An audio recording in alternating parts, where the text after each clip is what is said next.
ಇವತ್ತು ಮಹಾಶಿವರಾತ್ರಿ ಅಂಗವಾಗಿ ದಾವಣಗೆರೆಯ ಒಂದು ಕೂಡಲಿ ಶೃಂಗೇರಿ ಮಹಾಸಂಸ್ಥಾನದ ಒಂದು ಶಾಖಾ ಮಠ ಜಯದೇವ ವೃತ್ತ ಇದು ಕಳೆದ ಒಂದು 70 ವರ್ಷದಿಂದ ಇಲ್ಲಿ ಸ್ಥಾಪಿತವಾಗಿದೆ.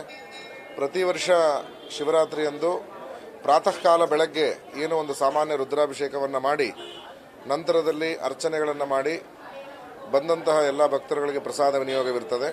ಮತ್ತು ಬರುವಂಥ ಎಲ್ಲ ಪುರೋಹಿತರುಗಳು ಸಹಿತ ಅವತ್ತು ಬೆಳಗ್ಗೆಯಿಂದ ಇಡೀ ರಾತ್ರಿ ಉಪವಾಸವಿದ್ದು ಸಂಜೆ 6ರಿಂದ ಮತ್ತೆ ಪುನಃ ಬೆಳಗ್ಗೆ 6ರವರೆಗೆ ಅಂದರೆ 4 ಯಾಮಗಳು. ಒಂದೊಂದು ಯಾಮ ಅಂತಂದರೆ 3 ತಾಸು ಯಾಮ ಅಥವಾ ಪ್ರಹರ ಅಂತಲೂ ಹೇಳ್ಬೋದು. ಒಂದೊಂದು ಯಾಮದಲ್ಲೂ ಸಹಿತ ವಿಶೇಷವಾಗಿ ರುದ್ರನ ದೇವತಾ ಪ್ರೀತ್ಯರ್ಥವಾದಂಥ ಒಂದು ಅಭಿಷೇಕ. ಮಹಾಶಿವರಾತ್ರಿ ಅಂತಂದರೆ ನಮ್ಮ ಪುರಾಣಗಳಲ್ಲಿ ಬಹಳ ಒಂದು ಮಹತ್ವವಾದಂತಹ ಒಂದು ದಿನ.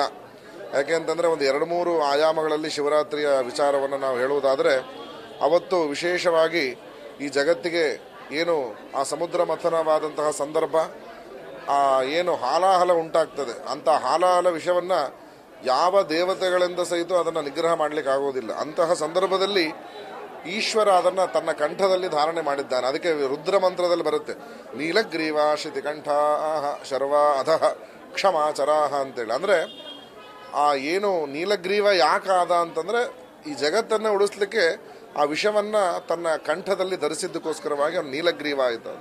ಅದೇ ಅವನ ಸ್ವರೂಪವೇ ನಾವೀಗ ನಂಜುಂಡೇಶ್ವರ ಅಥವಾ ಏನು ವಿಷಕಂಠ ಅಂತ ಹೇಳ್ತೇವೆ, ಅದೆಲ್ಲ ಆ ಈಶ್ವರನ ಸ್ವರೂಪವೇ. ಶಿವ ಅಂತಂದರೆ ಮಂಗಳ ಅಂತೇಳಿ ತನ್ನ ಸ್ವಂತ ಒಂದು ಯಾವ ಯೋಚನೆ ಇಲ್ಲದೆ ಜಗತ್ತಿಗೆ ಯಾರು ಮಂಗಳವನ್ನು ಉಂಟು ಮಾಡ್ತಾರೆ ಅವನು ಶಿವ ಅಂತ ಹೇಳ್ತಾರೆ. ಶಿವ ಶ್ವಶ್ರೇಯಸಂ ಶಿವಂ ಭದ್ರಂ ಕಲ್ಯಾಣಂ ಮಂಗಳಂ ಶುಭಂ ಅಂತೇಳಿ ಅಂತಹ ಆ ಶಿವನ ಒಂದು ಪವಿತ್ರವಾದಂತಹ ಒಂದು ಆ ಏನು ಅವತಾರವಾದಂತಹ ವಿಶೇಷವಾಗಿ ಜಗತ್ತಿಗೆ ಅವನು ಮಂಗಳವನ್ನು ಉಂಟು ಮಾಡದಂತಹ ದಿವಸ ಇವತ್ತು. ಮತ್ತೆ ಲಿಂಗೋದ್ಭವ ಆದಂತಹ ದಿವಸ ಅಂತ ಹೇಳ್ತಾರೆ. ಸರ್ವಂ ಲಿಂಗಮಯಂ ಜಗತ್ ಅಂತೇಳಿ. ಯಾಕೆಂದರೆ ಈಶ್ವರನಿಗೆ ಅವನು ಬೇರೆ ಬೇರೆ ಸ್ವರೂಪದಲ್ಲಿದ್ದರೂ ಸಹಿತ ಲಿಂಗಕ್ಕೆ ವಿಶೇಷ ಪೂಜೆ. ತನ್ನಿಮಿತ್ತವಾಗಿ ಈ ಇಡೀ ರಾತ್ರಿ ಆ ರುದ್ರನ ಮಂತ್ರಗಳು ಯಜುರ್ವೇದದಲ್ಲಿರುತ್ತೆ, ನಮಕ ಚಮಕಗಳು ಅಂತೇಳಿ.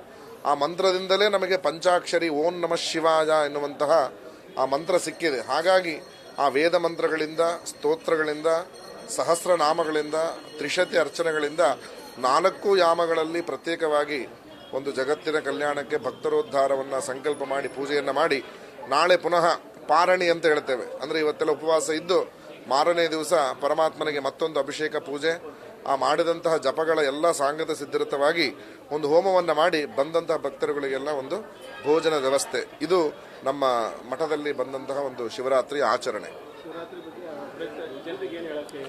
ನೋಡಿ, ಶಿವರಾತ್ರಿ ಬಗ್ಗೆ ಜನಗಳಿಗೆ ಏನು ಹೇಳಬೇಕು ಅಂತಂದರೆ, ಮನುಷ್ಯ ಎಲ್ಲರಿಗೂ ಒಳ್ಳೇದಾಗಲಿ ಅಂತ ಒಂದು ಮನಸ್ಸಲ್ಲಿ ಇರ್ತದೆ. ಆದರೆ ಒಳ್ಳೇದಾಗಬೇಕು ಅಂತಂದರೆ ಪುಣ್ಯದ ಅವಶ್ಯಕತೆ ಇದೆ. ಎಲ್ಲರಿಗೂ ಪುಣ್ಯ ಬೇಕು, ಆದರೆ ಪುಣ್ಯ ಕೆಲಸ ಮಾಡಬೇಕು ಅಂದರೆ ಪುಣ್ಯ ಬರುತ್ತೆ. ಪಾಪದ ಕೆಲಸ ಮಾಡಿ ಪುಣ್ಯ ಬೇಕು ಅಂದ್ರೆ ಆಗೋದಿಲ್ಲ. ಇದೊಂದು ಸುಭಾಷಿತ ಹೇಳಿದೆ.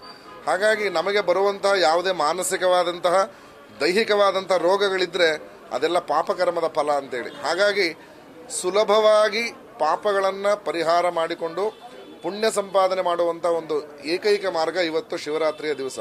ಹಾಗಾಗಿ ಶಿವರಾತ್ರಿಯ ಅಂಗವಾಗಿ ಉಪವಾಸ ಇರುವಂಥದ್ದು, ಪಂಚಾಕ್ಷರಿ ನಮಃ ಶಿವಾಯ ಜಪ ಮಾಡುವಂಥದ್ದು, ದೇವರ ದರ್ಶನ ಮಾಡುವಂಥದ್ದು, ಬಿಲ್ವ ಪತ್ರಗಳನ್ನು ಸಮರ್ಪಣೆ ಮಾಡುವಂಥದ್ದು, ಹೀಗೆ ಅವನಿಗೆ ಭಗವಂತನಿಗೆ ಪ್ರೀತ್ಯರ್ಥವಾದಂಥ ಯಾವುದೇ ಒಂದು ಕೆಲಸವನ್ನು ಇವತ್ತು ರಾತ್ರಿ ನಾವು ಮಾಡಿದ್ದಾಯಿತು ಅಂದರೆ ಅದು ನಮ್ಮ ಜನ್ಮಾಂತರದ್ದು, ಈ ಜನ್ಮದಲ್ಲ, ಎಷ್ಟೋ ಜನ್ಮಾಂತರಗಳಲ್ಲಿ ಮಾಡಿದಂಥ ಒಂದು ಪಾಪವು ನಾಶವಾಗ್ತದೆ.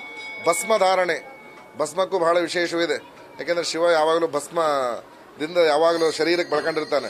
ಹಾಗಾಗಿ ಭಸ್ಮಧಾರಣೆಯಿಂದನೂ ಇವತ್ತು ಪುಣ್ಯ ಬರ್ತದೆ, ರುದ್ರಾಕ್ಷಿ ಧಾರಣೆಯಿಂದ ಪುಣ್ಯ ಬರ್ತದೆ.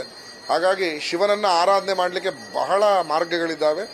ಯಾವುದಾದರೂ ಒಂದು ಮಾರ್ಗದಲ್ಲಿ ಭಕ್ತರು ಶಿವನನ್ನು ಆರಾಧನೆಯನ್ನು ಮಾಡಿದರೆ ಇವತ್ತಿಂದ ನಾವು ನಾಳೆಯಿಂದ ಒಳ್ಳೆಯ ಒಂದು ಹೊಸ ಪುಣ್ಯವನ್ನು ಪಡೆದಂಥ ಮನುಷ್ಯರಾಗ್ತೇವೆ ಅನ್ನಲಿಕ್ಕೆ ಅತಿಶಯ ಉಕ್ತಿ ಅಲ್ಲ. ಅಷ್ಟು ಒಂದು ಪುಣ್ಯವಾದಂಥ ಶಿವರಾತ್ರಿ ಇವತ್ತು.